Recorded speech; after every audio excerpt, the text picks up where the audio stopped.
વિદ્યાર્થી મિત્રો, આજે શિક્ષકરણ ચારણ આપણી સામે ઉપસ્થિત છે. તે બનાસકાંઠા જિલ્લાની વાવ કોલેજમાં ઇતિહાસના અધ્યાપક તરીકે કામ કરે છે અને એમણે स्वतंत्रता के पश्चात गुजरात और राजस्थान के संबंधों का तुलनात्मक अध्ययन सांस्कृतिक इतिहास के संदर्भ में ये शीर्षक थी એમણે પોતાનું પીએચડીનું કામ સંપન્ન કર્યું છે. આપણે બધા જાણીએ છીએ પ્રમાણે કે પીએચડી એટલે શૈક્ષણિક જગતની એક ઊંચામાં ઊંચી ડિગ્રી છે.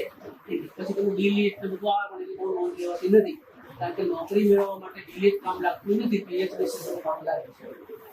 એટલે આ બહુ મોટી ડિગ્રી છે અને પીએચડીના વિદ્યાર્થીઓ જાણતા હશે, પણ જે એના વિદ્યાર્થીઓ છે એમને ખ્યાલ નહીં હોય ત્યારે બધા 3 થી 3.5 વર્ષનો આખો કોર્સ આવે છે અને એમાં તમારે એક ફોકસ એક ટોપિક લઈ અને એના વિશે લગાતાર 3 થી 3.5 વર્ષ મહેનત કરી અને એક સંશોધન નિબંધ 250 થી 300 પાનાની મર્યાદામાં લખવાનો હોય છે. પછી એ નિબંધ લખાઈ જાય પછી આ પ્રકારની એક ઓપન વાઇવા વોસ એવી પરીક્ષા રાખવામાં આવે છે અને એમાં વિદ્યાર્થી પોતાનો પક્ષ રજૂ કરે છે અને બહારના એક એક્સપર્ટ એનું મૂલ્યાંકન કરે. આવા મોટા જે પ્રોફેસરો બધા હોય એ પણ એમાં ઉપસ્થિત હોય. એનો ઉદ્દેશ માત્ર એટલો જ છે કે પેલું લખવાનું જે છે એવું સરળ છે, પણ પછી એવું ના થાય કે ફૂલડીમાં ગોળ ભાંગ્યો છે, એટલા માટે આવી વાઇવા વોસની પરીક્ષા રાખવામાં આવતી હોય છે.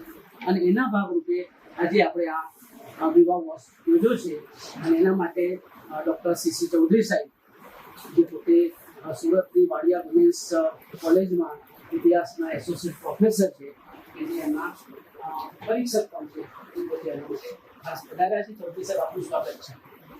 બીજા આપણી સાથે છે ડૉક્ટર પંકજભાઈ સિમાણી, આપણા ઇતિહાસ વિભાગની જે બોર્ડ ઓફ સ્ટડી છે એના પોતે ચેરમેન છે અને એસસી મહેતા જે જીએલએસ કોલેજ કહેવાતી ભૂતકાળમાં એના એક્ટિંગ પ્રિન્સિપાલ છે, એ પણ આપણી સાથે ઉપસ્થિત છે. અને આપણા ગાઈડ શિક્ષકરણ ચારણના ડૉક્ટર અલ્પા રાણા સાહેબ, એમના માટે આજે વિશેષ આનંદ હોય છે કારણ કે એમના આ પીએચડીના પહેલા વિદ્યાર્થી છે. એટલે આપણે જાણીએ છીએ કે પહેલી બધી વસ્તુઓ હોય. મારા વિદ્યાર્થી છે પીએચડીના, પણ એ બહુ અગત્યનું નથી કારણ કે મારા કરતા ઉંમરમાં મોટા છે. મારા 3 વિદ્યાર્થી એવા છે કે જે મારા ઉંમરમાં મોટા છે, એટલે એમને વિદ્યાર્થી કહેવાનું મને પાલને એમ નથી. એટલે એ બધા અમારા મિત્રો જ છે. પણ ખાસ કરીને સાઉથ ગુજરાતનું જે આખો આદિવાસી ઇતિહાસ છે અને ફ્રીડમ મુવમેન્ટનો જે ઇતિહાસ છે એમાં સીસી ચૌધરી સાહેબનું પણ સારું કામ છે. બહુ સરસ રીતે કામ કરી રહ્યા છે. ગુજરાતમાં જે કેટલાક આશાસ્પદ ઇતિહાસના અધ્યાપકો છે એમાં ડૉક્ટર સીસી ચૌધરીનું નામ અગ્રેસર છે. એટલે સીસી ચૌધરી સાહેબ આપ ત્યાંથી આવ્યા ખાસ વિશેષ કરીને અને ગુજરાતી ઇતિહાસ વિભાગ તરફથી, ગુજરાત યુનિવર્સિટી તરફથી આપનું, પંકજભાઈનું અને બાકીના બધા મિત્રો આવ્યા છે અસ્મિતભાઈ સમેતના, એ બધાનું સ્વાગત કરીએ છીએ.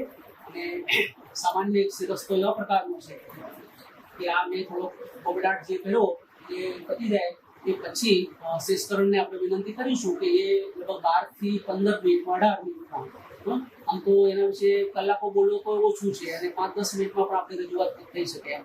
એટલે 12 થી 15 મિનિટમાં થોડું જીસ્ટ એટલે એક સંક્ષેપ સાર કે સેન્ટ્રલ આઈડિયા, કેન્દ્રીય વિચારો શું છે તમારા, એના વિશેની રજૂઆત કરશે. અને પછી તમારામાંથી કોઈ પ્રશ્નો હોય એમને પૂછવા માટેના તો આપણે પ્રશ્નો પૂછીશું અને પછી સીસી ચૌધરી સાહેબ પોતાનો અભિપ્રાય આપશે કે બીજા મિત્રોએ પણ કંઈ કહેવું હોય તો એ કહી શકશે. અને પછી સામાન્ય રીતે આપણી પરંપરા રાખી છે કે આ વિદ્યાર્થીઓ અહીંયા કલાક બેસે એટલે ભજન ગાય એટલે પ્રસાદની પણ અપેક્ષા રાખે. એટલે મોટાભાગના જે આપણા વ્યક્તિગત જે મિત્રો છે એ વિદ્યાર્થીઓને અલ્પાહારની વ્યવસ્થા કરાવતા હોય છે. એટલે અલ્પાહાર કરી પછી આપણે બધા છૂટા પડીશું. બરાબર. અને હવે હું રજૂ કરું છું શિક્ષકરણ ચારણ સાહેબને કે આવો અને તમારું રજૂઆત. सम्मानित मंच एंड रेस्पेक्टेड मित्र, हिंदी में बोलूँगा क्योंकि मेरा जो थीसिस है वहाँ से निबंध है वो हिंदी में लिखा गया है. सबसे पहले मेरा इंट्रोडक्शन में मेरा दे देता हूँ. मैं शशिकरण चारण, झुनकली गांव है मेरा, बाड़मेर जिले में, राजस्थान में. मैं 10 वर्ष केंद्रीय विद्यालय में एज इतिहास के लेक्चरर के तौर पर मैंने सेवा दी है और मेरी फर्स्ट पोस्टिंग 2008 में जेतपुर में काठियावाड़ में रही और उसके बाद दूसरी बार मेरी पोस्टिंग वापस नलिया कच्छ में रही है. तो कच्छ, काठियावाड़ और अब गुजरात सब सर्विस दे रहा हूँ। 2018 में जीपीएससी क्लियर करके मैं असिस्टेंट प्रोफेसर बना हूँ और गवर्नमेंट आर्ट्स कॉलेज वाव में as assistant professor of history मेरी पोस्टिंग हुई है। 2018 में 30 अगस्त 18 को मेरा यहाँ पे पीएचडी में एनरोल हुआ और रेस्पेक्टेड राणा साहब मेरे निर्देशक के तरीके गाइड के तरीके से पीएचडी के अंदर मेरा जो विषय है वो, चूंकि मैं राजस्थान और गुजरात, राजस्थान का निवासी हूँ और गुजरात में सेवा दे रहा हूँ और मैंने पूरा गुजरात देखा, इसलिए मुझे लगा कि एक ऐसा टॉपिक सेलेक्ट करूं जिसके बारे में कुछ नया रिसर्च हो सके और एक जानकारी सभी को मिल सके। इसके लिए मैंने स्वतंत्रता के पश्चात गुजरात और राजस्थान के संबंधों का अध्ययन सांस्कृतिक इतिहास के विशेष संदर्भ में मैंने टॉपिक लिया। रेस्पेक्टेड राणा साहब और वाघेला साहब ने मुझे इस टॉपिक के लिए अनुमोदन के लिए अनुमति प्रदान की और हर एक कदम पे मुझे सर ने मुझे गाइड किया। और मेरा जो टॉपिक है उसका लेने का उद्देश्य ये था कि भारत के अंदर लगभग 5.5 करोड़ से ज्यादा जनसंख्या दोनों राज्यों की है, गुजरात एंड राजस्थान के अंदर दोनों। इतने बड़े स्टेट, एरिया वाइज भी बड़े स्टेट, और इतने बड़े स्टेट के बीच में कोई ऐसी स्टेट जिनके बीच में साहित्य के तौर पे, संस्कृति के तौर पे जो जुड़ाव है वो भारत में किसी दूसरे राज्यों में नहीं है। इतनी बड़ी जनसंख्या वाले और इतने बड़े एरिया वाले, और दोनों तरीके से कह सकते हैं इसलिए इन दोनों राज्यों के बीच में जो सांस्कृतिक संबंध था वो सदियों से जुड़ा हुआ है। और आजादी के बाद उसमें क्या हुआ, क्या परिवर्तन आए, इस हिसाब से मैंने ये टॉपिक सेलेक्ट किया। अब इसके अंदर सबसे पहले जब मैंने टॉपिक मेरा फाइनल हो गया तो मुझे लगा कि इसके लिए मुझे क्या करना चाहिए, कहाँ से मुझे इसका डेटा कलेक्शन मिलेगा, कौन से डेटा मुझे इसके अंदर काम आएंगे और किस तरीके से मैं इस टॉपिक को आगे ले जा सकता हूँ, इसका निष्कर्ष क्या निकल सकता है और इसके बाद भी इसमें कुछ शोध की संभावनाएं बचती है या नहीं बचती है। इसका भी मैंने पूरा जब फाइनल थीसिस किया तो मुझे पता चला कि इसके अंदर क्या क्या शोध की संभावनाएं हो सकती है। इन सब के बारे में मैं आपको संक्षिप्त में बता रहा हूँ। के बीच सांस्कृतिक संबंधों का तुलनात्मक अध्ययन जो है सांस्कृतिक इतिहास के विशेष संदर्भ में, इसके लिए मैंने सबसे पहले ये देखा कि विषय की प्रस्तावना तय की। विषय की प्रस्तावना तय करने के बाद मुझे डेटा कहाँ से मिलेगा, तो मैंने देखा कि राजस्थान और गुजरात के अंदर बहुत सारे ऐसे विद्वान भी हैं और बहुत सारे ऐसे ऐतिहासिक स्रोत और तथ्य हैं जहां से मुझे ऐतिहासिक संबंधों की जानकारी मिल सकती है, आजादी से पहले भी और आजादी के बाद भी। आजादी से पहले के देखिए तो दोनों ही राज्यों के अंदर जिस तरीके की नागर शैली के मंदिर बने हुए हैं, जिस तरीके की स्थापत्य कला है, जिस तरीके के अभिलेख है, बहुत सारी मैन्युस्क्रिप्ट्स, पांडुलिपियां थी और दोनों ही राज्यों के अंदर समृद्ध पुस्तकालय है जहाँ पर सांस्कृतिक इतिहास से संबंधित विशेष तरीके की पुस्तकें भी मिल सकती है जिसके बारे में हम अध्ययन कर सकते हैं। जहाँ मैं जा सकता था वहाँ जाकर के मैंने खुद को स्थल का, उस जगह का सर्वेक्षण किया, उस जगह के बारे में जानकारी जुटाई जो मुझे प्राथमिक डेटा के तौर पे, तथ्यों के तौर पे मेरे लिए बहुत ज्यादा सहायक है। उसके भी कुछ पुस्तकें मूल थी, कुछ पुस्तकों के अंदर उनकी ऊपर टीका लिखी हुई थी जिनसे भी मुझे बहुत सारी जानकारी मिली। तो ऐसा मैंने पूरी थीसिस को 6 टॉपिक पे डिवाइड किया। पहला टॉपिक जो मेरा था उसके अंदर मैंने गुजरात और राजस्थान के बीच ऐतिहासिक संबंधों का विवरण बताया है। दोनों ही राज्यों के अंदर 33 जिले हैं। दोनों ही राज्यों के अंदर 5 जिले एक दूसरे की बॉर्डर को समाते हैं। लगभग 561 किलोमीटर बॉर्डर एरिया दोनों राज्यों के बीच में बाउंड्री एरिया शेयर होता है। तो इस राज्यों के बीच के अंदर संबंध कैसे है, आजादी के बाद कैसे है। हजारों व्यापारी राजस्थान के गुजरात में है, हजारों लोग यहाँ पे सेवाएं दे रहे हैं और समृद्ध तरीके से एक दूसरे के ऊपर विश्वास के साथ यहाँ है। साहित्य में बहुत लिखा गया है। कवि दास बापू की एक सुनाता हूँ आपको दोबारा कि उन्होंने गुजरात के बारे में लिखा था कि क्रोध सिंधु करे उत्तर पश्चिम में मध्य में एशिया की अटारी भारतीय मातनी कमर पर चौकी दर्द सी जाने शिक्षण कटारी बाहर उन्नत मुखी कीर्ति उच्चार का सरिजती जलने की गान सरणी भारतीय मातनी धन्य बने आवड़ी धन्य हो धन्य गुजरत हो। लिखा गया है राजस्थान के बारे में रेगिस्तान एरिया ज्यादा है, लगभग 61% एरिया रेगिस्तानी है। राजस्थान में भी लिखा गया है कि ढिबे ढिबे पर ढाणी, संहिता भरी सुहानी, करसा करसी कुर्बानी, धरती सुख धीरजवान, धूम दबा जा दुश्मन, हुंकार मारे गेलो, ये देश लो अलबेलो, राशि लो राजस्थान। तो दोनों ही राज्यों के बीच में सांस्कृतिक साम्यता बहुत है। दूसरा टॉपिक जो मैंने इसके अंदर लिया है वो था दोनों संस्कृति की परिभाषा, जिसके अंदर भारत की जो भी संस्कृति सभी धर्मों की, सभी जातियों की, सभी क्षेत्र की, सभी भाषा की और सभी आधारों पे सांस्कृतिक विशेषताएं क्या हो सकती है, सांस्कृतिक किस एरिया के अंदर परिनिष्ठ हो सकती है, सांस्कृतिक संबंध कैसे बनते हैं। राज करने वाले थे उन्होंने ये कहा था कि किसी भी देश का इतिहास मिटाना हो, किसी देश के ऊपर तलवार के वार से बल जोर जबरदस्ती किसी राज्य को नहीं मिटा सकते। उस राज्य की संस्कृति को मिटा दो, उसकी वैचारिक भावनाओं को मिटा दो, वो राज्य हमेशा के लिए गुलाम है। लेकिन अपने देश की संस्कृति ऐसी है कि आज भी अजर अमर है। इकबाल का इसमें एक शेर आता है कि नो रोमा विष्णु मिट गए सब जहां से, अभी बाकी है नामो निशान हमारा, कुछ बात है कि हस्ती मिटती नहीं हमारी, रहा है सदियों से दुश्मन को निशान हमारा। फिर भी हमारी संस्कृति जो है अक्षुण है, अभिन्न है, अटूट है और अभेद संस्कृति। हमने हर एक को एक समुद्र के अंदर जो नदियां आती है समाहित कर लेती है, इस तरीके से सभी को सम्मिलित करती है। तीसरा टॉपिक जो मेरा था वो दोनों ही राज्यों के बीच में भाषाई संबंधों से लेकर था, भाषा और साहित्यिक संबंधों के बीच में। दोनों ही राज्यों का साहित्य देखिए, दोनों ही राज्यों के बीच में भाषाई संबंध देखिए। इसमें से मैं सबसे बड़ी बात जो मैं बताना चाहता था वो ये है कि भारत की संविधान की 8वीं अनुसूची में 22 भाषाओं को मान्यता प्राप्त है। लास्ट में जो 4 भाषा है, बोडो, संथाली, मैथिली और डोगरी, इन चारों भाषाओं को बोलने वाले लोग हैं वो मुश्किल से किसी भाषा को 15 लाख से बोलते हैं, मैथिली को लगभग 20 से 22 लाख लोग बोलते हैं, 30 लाख लोग बोलते हैं, 50 लाख लोग बोलते हैं। फिर भी इन भाषाओं को राजकीय भाषाओं की 8वीं अनुसूची में शामिल किया गया है। गुजरात के अंदर गुजराती भारतीय राजकीय भाषाओं में जो है 8वीं अनुसूची में शामिल है, लेकिन राजस्थान के अंदर 4 करोड़ 38 लाख लोग राजस्थानी ऑल ओवर दुनिया के अंदर बोलते हैं। फिर भी राजस्थानी भाषा को राष्ट्रीय भाषाओं की जो 8वीं अनुसूची है उसमें शामिल नहीं किया गया। ये सबसे बड़ा ड्रॉबैक ये रहा कि जो राजस्थान और गुजरात, ऐसे इतिहास के हिसाब देखा जाए तो राजस्थान की संस्कृति बहुत प्राचीन थी, हर तरीके से साहित्य से, संस्कृति से, इतिहास से राजस्थान की संस्कृति प्राचीन थी।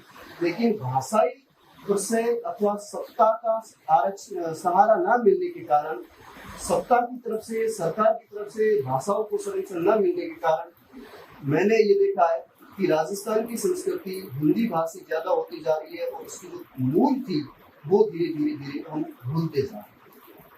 तो ये भाषाई संबंधों में अपन देखें तो दोनों राज्यों के बीच में यहाँ के गीत देख लीजिए, यहाँ के साहित्य देख लीजिए, यहाँ के विचारधाराओं को देख लीजिए, उनमें बहुत साम्यता है। एक छोटा सा मैं आपको एग्जाम्पल देता हूँ कि यहाँ पे मातृ वंदना बहुत सारे गीतों में की गई है। कवि दुलाभाई कार की लिखा हुआ है कि मोटा करीने मावड़ी थारे खोड़े थी कहता करया हवे पाछो थारो खोड़ो खेलवा कर दे हमने बालक खा गया।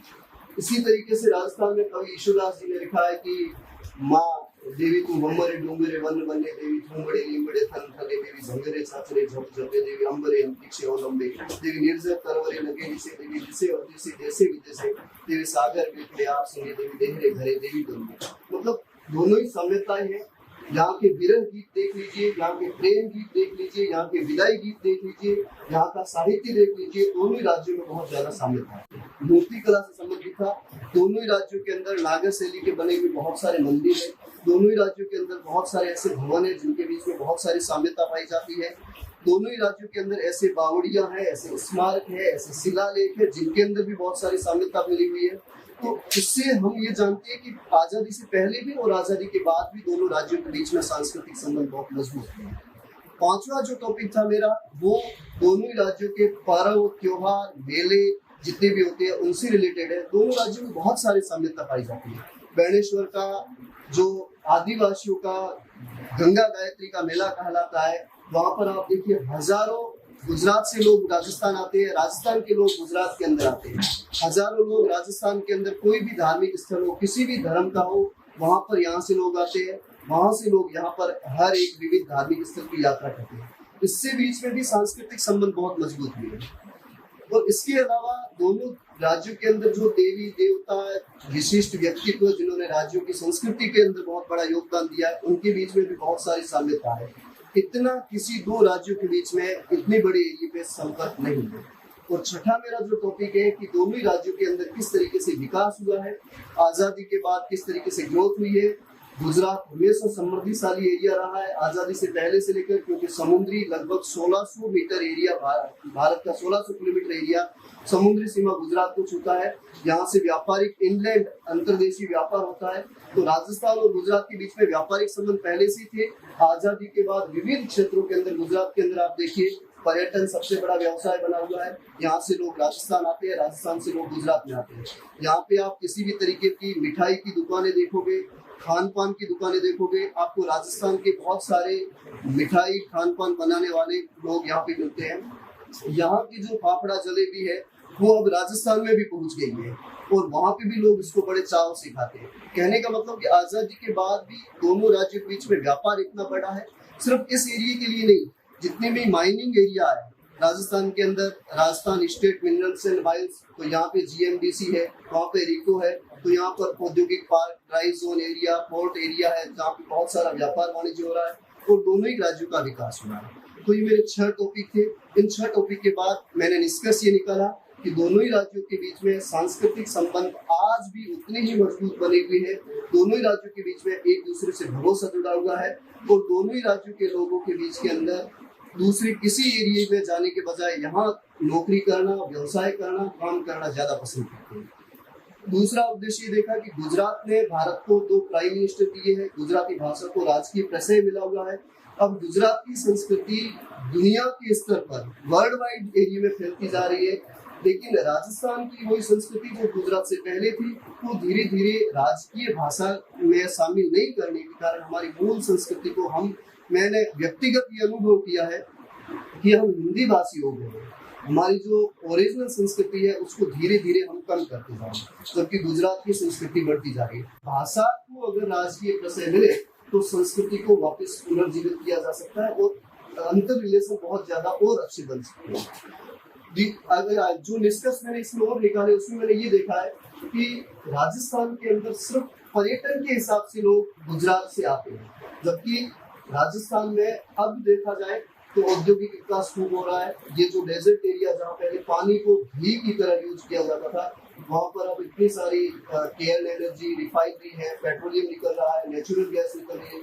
तो अब यहाँ से जो कॉर्पोरेट सेक्टर के लोग जो है गुजरात के अंदर IT सेक्टर के अंदर मजबूत लोग हैं, वो वहाँ पे जॉब करने के लिए आ रहे हैं। बाकी गुजरात तो वैसे ही समृद्धिशाली एरिया है, तो वहाँ से हर एक क्षेत्र के अंदर लोग व्यवसाय के लिए, नौकरी के लिए, दिहाड़ी मजदूरी के लिए भी यहाँ पे आ रहे हैं।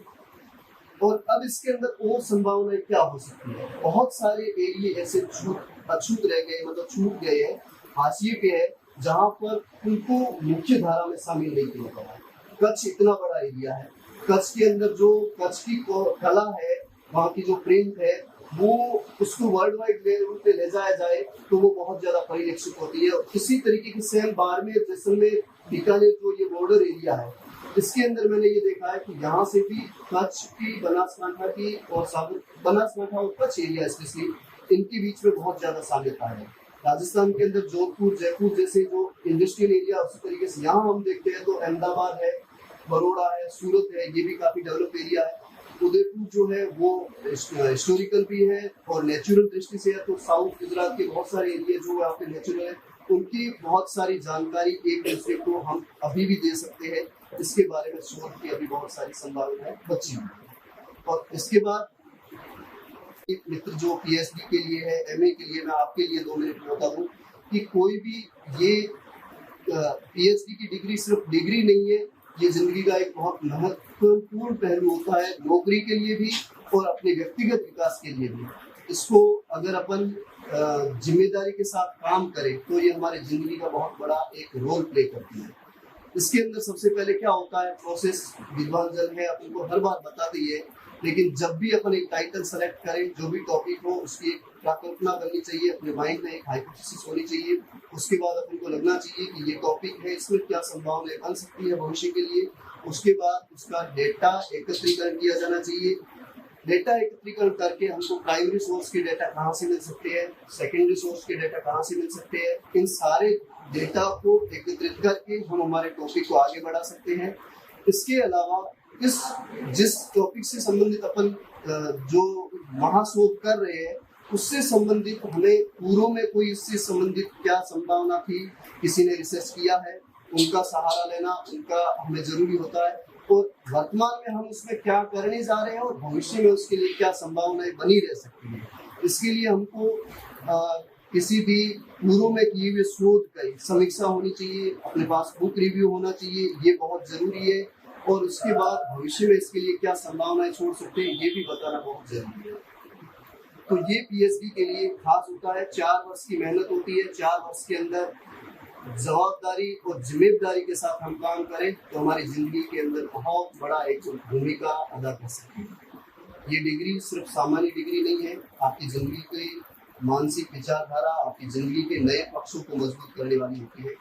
मैंने ये व्यक्तिगत महसूस किया इस डिग्री के करने में। 4 वर्ष का है, मुझे मेरे जो गाइड है डॉक्टर हिफाजाना साहब, अनन्य सहयोग, अनन्य आशीर्वाद मिला। जब मुझे जरूरत पड़ी, जब भी मैंने फोन, मैं चूंकि नौकरी करता हूँ, हर बार यहाँ आना कभी पॉसिबल हुआ नहीं हुआ, मैंने फोन करके भी सर से कुछ पूछा कि सर मैं इसमें क्या चेंज कर सकता हूँ, तो मुझे उन्होंने एक स्टूडेंट की तरह सारी सब चीज समझाई और मुझे बहुत अच्छा लगा। ऐसे विद्वान गाइड जिसके होते हैं तो उनको किसी भी तरीके की इस पीएचडी डिग्री को करने में टेंशन लेके नहीं करना चाहिए, जवाबदारी के साथ करें तो आसानी से हो सकती है। डॉक्टर वाघेला साहब इतिहास के मैं कहूँ कि पूर्वधार है। मैं स्टूडेंट बन के जितना ये बोलते हैं उतना सुनने की कोशिश करता हूँ कि मैं इसमें कहाँ कुछ सीख सकता हूँ। मतलब सिर्फ प्रोफेसर ही नहीं, पीएचडी के मार्गदर्शक ही नहीं हो सकते हैं, ये हमारी जीवन शैली को चेंज करने वाले व्यक्ति को भी हो सकते हैं। जहाँ जितना भी डिपार्टमेंट के अंदर स्टाफ है, जब भी मैं आया हर तरीके से मुझे जहाँ जहाँ सहयोग की जरूरत पड़ी सबने मुझे सहयोग किया। यहाँ जितने भी विद्यार्थी थे, मैं जिनको जानता था, उनसे जब जरूरत पड़ी, जब बातें की तो सबने मेरा बहुत ज्यादा सहयोग किया। इसलिए आप सभी का दिल से आभार, धन्यवाद। और मेरी पीएचडी का जो ये शोध है इसके साथ मैंने आपके सामने पेश किया।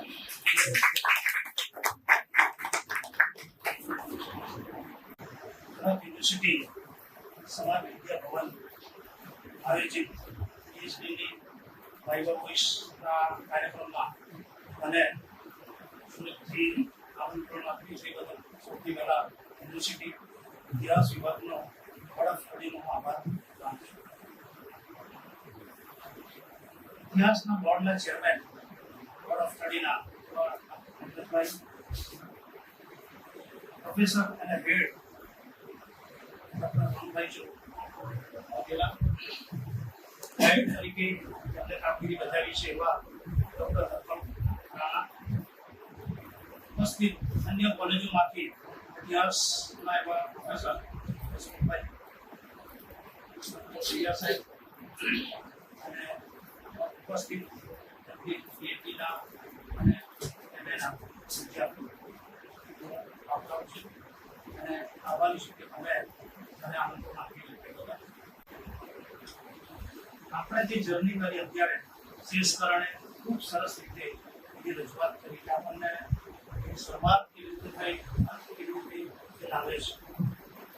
તો આપણને ખાસ કરીને વિદ્યાર્થી મિત્રો જે નવા છે એ લોકોને પણ ખ્યાલ આવ્યો છે કે ભાઈ પીએચડી કરવું અને સંશોધન કરવું, રિસર્ચ કરવું એ શું મેથડ હોય છે, શું મેથોડોલોજી હોય છે, ડેટા કલેક્શન, બાયફર્કેશન કરવું પડે, ચેપ્ટર વાઇઝ તમારે બધી અલગ અલગ વિભાગો પાડીને કેવી રીતે સુંદર કામ કરી શકાય એનું આપણને સુંદર રીતે જર્ની કરાવી। શેષકરણ જે એમનો અનુભવ હતો એ અનુભવ શેર કર્યું અને એમાં આપણને કેટલું બધું જાણવાનું મળ્યું, કેવી રીતે કામ થઈ શકે।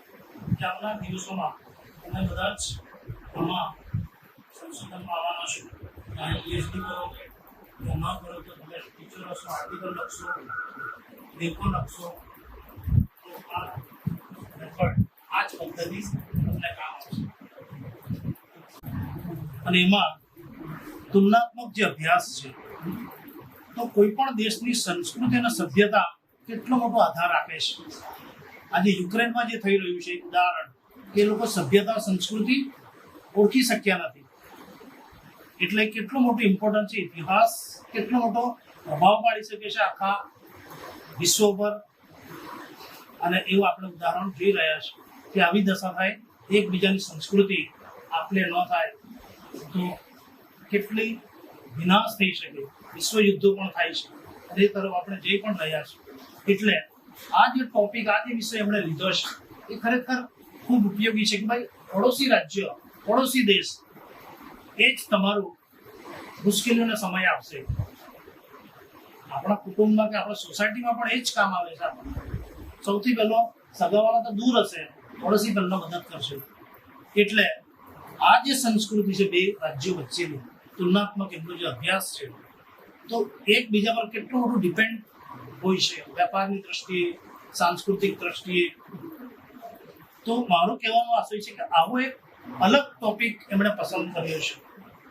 અને એ માટે આવનાર વિદ્યાર્થીઓને પણ એનો ખ્યાલ આવશે, કારણ કે ગાંધી, સરદાર, નહેરુ પર તો ઘણું બધું સંશોધન થઈ ચૂક્યું છે, રિપીટેશન થાય છે.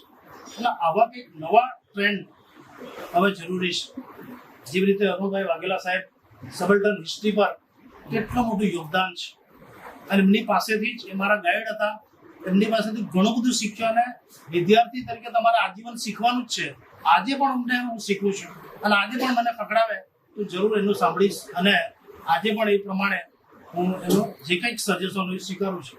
એટલે આજીવન આપણા બધા વિદ્યાર્થીઓ જ છે, શીખવાનું જ હોય છે. કારણ કે કોઈ પણ એક સંશોધન અંતિમ નથી હોતું, એમાં બદલાયા કરે છે. જે ટેકનોલોજી આપણે જોઈ શકીએ છીએ કે એક જમાનામાં કેવા મોબાઈલ હતા, આજે કેવું હોય, આજે એવો મોબાઈલ આવતીકાલે જૂનો થઈ જાય છે. હવે સંશોધન પણ આવું છે. આપણા કરતાં કોઈ ચડિયાતું પણ વધારે સોર્સિસ, પ્રાઇમરી, સેકન્ડરી અને ઓરલ હિસ્ટ્રી દ્વારા ઘણો બધો ઇતિહાસ આપણે લાવી શકીએ. પસંદ કર્યું છે ખરેખર સરસ છે મારી દ્રષ્ટિએ. કારણ કે મોટાભાગના ઇતિહાસમાં સંશોધન થઈ ગયેલા, રિપીટેશન થતા પણ એક નવો ટ્રેન્ડ શરૂ થયો છે કે તુલનાત્મક અભ્યાસ. આમ તો સાહિત્યવાળા કરે જ છે તુલનાત્મક, 2-5 કવિઓ, આ બાજુ 2-5 કવિઓનો હિન્દી અને અંગ્રેજી કે તેલુગુના એ લોકો કમ્પેરેટિવ સ્ટડી કરે જ છે. પણ આપણે પણ આ રીતે ઇતિહાસમાં બે રાજ્યો વચ્ચેનું જે સાંસ્કૃતિક સંબંધ કેવો છે, એનાથી શું ફાયદો થાય છે, એકબીજાથી શું શીખવાનું મળે છે. તો આ રીતે એમણે 6 ચેપ્ટર જે મેં સંશોધન જે કંઈ કરેલું છે સરસ રીતે એમણે રજૂઆત કરી છે. આ રીતે આપણે વાસુદેવ કુટુંબ કંપની જે ભાવના છે એ જ આ ટોપિક્સમાં પણ આપણને જાણવા મળે છે કે ભાઈ એકબીજા સાથે આપણે હળી મળીને રહેવાનું હોય છે. અને સાંસ્કૃતિક જ્યાં સુધી આપણે ન થશે ત્યાં સુધી શાંતિ અને સલામતી પણ કે દેશનો વિકાસ કે વ્યક્તિનો વિકાસ શક્ય નથી. એટલે યુનિટી એન્ડ ડાયવર્સિટી જેને આપણે કહી શકીએ કે ભાઈ એકતા. તો આ રીતે આમાંથી આપણને શીખવાનું મળશે. આવનાર એમનું સંશોધનમાં ઘણું બધું આપણે શીખવાનું છે એમાંથી. અને ઘણા બધા એવા ટોપિક્સ એમણે લીધા છે કે જે આપણને રાજસ્થાન, ગુજરાત અને કેવી સામ્યતા છે, કેવી આગવી બંને રાજ્યોની સંસ્કૃતિ, સભ્યતા છે, કલ્ચર છે, એનું સરસ રીતે રજૂઆત કરી છે. એટલે મેં મારું જે સજેશન છે તે પ્રમાણે કે આમાં હવે આવનાર દિવસોમાં યુનિવર્સિટી કદાચ અહીંયા કયા નિયમો છે, અમારે ત્યાં એવું છે કે યુનિવર્સિટીને પરમિશન લેવી પડે છે પબ્લિકેશન માટે. પણ આવનાર દિવસોમાં તમે જો પબ્લિકેશન કરો તો થોડું ઘણું મારે જે હું થોડું જાણું છું, સમજુ છું એ પ્રમાણે કે તમારે થોડી સંદર્ભ સૂચિ અને પાદ નોંધ છે એમાં થોડા ઘણા માઇનર ચેન્જીસ કરવાના હોય છે. કારણ કે શરૂઆત છે, આપણે શીખવાનું છે. એટલે એ ચેન્જીસ કરીને તમે તમારું એક સરસ આ બુકનું પબ્લિકેશન કરાવો તો કોઈ પણ યુનિવર્સિટીમાં સ્કૂલ લેવલે પણ કદાચ એ સિલેબસમાં પણ આવનાર દિવસોમાં જરૂર પડશે. એટલા માટે તો આ તબક્કે મારે વધુ ન કહેતા મેં સંશોધન અને એમનું રિસર્ચ અને એમાં પણ રાણા સાહેબ છે, સ્વાભાવિક વાત છે, અર્પણ રાણા, અને એ પણ ખૂબ તજજ્ઞ કહી શકાય. MS યુનિવર્સિટીના ઇંગ્લિશ મીડિયમમાં એમણે MA કરેલું છે. ભાવનગર પણ ગયા યુનિવર્સિટીમાં, ત્યારબાદ અહીંયા અપોઇન્ટમેન્ટ થઈ તો સ્વાભાવિક વાત છે કે એમનો ખૂબ અનુભવ છે આ ક્ષેત્રમાં. આર્ટિકલ લખે છે તો એમને ફોલો કરું છું, વાંચું જ છું. એટલે ડૉક્ટર રાણા સાહેબનું પણ ખૂબ આમાં યોગદાન રહ્યું છે, માર્ગદર્શન. અને અંતે હું બોર્ડ ઓફ સ્ટડી કે યુનિવર્સિટીને સજેશન કરું છું કે એમને પીએચડીની ડિગ્રી પ્રદાન કરે. અને એમનું જે ટાઇટલ છે કે જેમાં સ્વતંત્ર પૂર્વેના ગુજરાત અને રાજસ્થાનના સંબંધો, સાંસ્કૃતિક ઇતિહાસના વિશેષ સંદર્ભમાં અને તુલનાત્મક અધ્યયન છે એ ટોપિક પર શેષકરણ ભવરદાન ચારણ સાહેબે જે કંઈ આ સંશોધન છે એ સંશોધનને મારા અભ્યાસ પ્રમાણે યુનિવર્સિટી એમને ડિગ્રી એનાયત કરે પીએચડીની એવી હું ભલામણ કરું છું. અને એનું સંશોધન રિસર્ચ મેથોડોલોજી પ્રમાણે બરાબર એક પદ્ધતિસર સંશોધન થયેલું છે. એટલે ફરી અંતે એમને એમના ગાઈડ ગોપાલ રાણા સાહેબને અને શેષકરણ ભવરદાન ચારણને ફરીથી હું અભિનંદન આપું છું અને ડિગ્રી પ્રાપ્ત કરવા માટે અથવા ડિગ્રી આપવા માટે અભિનંદન પાઠવું છું. Thank you. અને આ તબક્કે જે કંઈક બોર્ડ ઓફ સ્ટડી તરફથી, યુનિવર્સિટી તરફથી જે આમંત્રણ મળ્યું એ બધા હું એમનો પણ આભારી છું. Thank you. અને સીસી ચૌધરી સાહેબ અને ઉપસ્થિત વિદ્યાર્થી મિત્રો અને આ સાથે મારા વિદ્યાર્થી શેષકરણ કે જેમણે स्वतंत्रता के पश्चात गुजरात और राजस्थान के संबंधों का तुलनात्मक अध्ययन सांस्कृतिक इतिहास के विशेष संदर्भ में ऐसा महान शोध निबंध तैयार किया है, तो मैं उनको अभिनंदन करता हूँ. और ये थीसिस को आप इन फ्यूचर आप बुक फॉर्म में लाएंगे. ठीक है, तो साधुवाद. Thank you. શેષકરણ એના મોઢા પરથી જ રાજસ્થાન ગુજરાતનું મિશ્રિત સ્વરૂપ એના મોઢા પર દેખાય છે. એની ભાષામાં પણ આવ્યું છે. પધારો મારે દેશ તો એક જ છે, પધારવાનો કોઈ પ્રશ્ન નથી. રાજસ્થાન ગુજરાત એક જ રહ્યું છે. અમારો પણ જે પૂર્વજો હતા બધા રાજસ્થાનથી ગુજરાતમાં આવ્યા છે. એટલે સીમાંત પ્રદેશમાંથી આવેલા ચૌધરી સાહેબનો આભાર ગુજરાત યુનિવર્સિટી વતી અને બોર્ડ ઓફ સ્ટડીઝ અને ઇતિહાસ વિભાગ તરફથી આભાર માનું છું. ઘણા સમયથી અનુભાઈના વિદ્યાર્થી તરીકે અને વિદ્વાન વ્યક્તિ તરીકે એમને બોલાવવાની ઈચ્છા હતી અને અમારી એમનો સ્વીકાર કર્યો. એ માટે ચૌધરી સાહેબ આપનો આભાર. અમારો એવો જ વિષય રહ્યો છે કે જે પોલિટિકલ, એડમિનિસ્ટ્રેટિવ અને બીજા બધા પ્રશ્નો છે મારે હેન્ડલ કરવાના અને સંશોધનનું કામ આ લોકો હેન્ડલ કરવાના. અમારું એ વિભાજન છે અને એ વિભાજન બહુ સરસ રીતે ચાલે.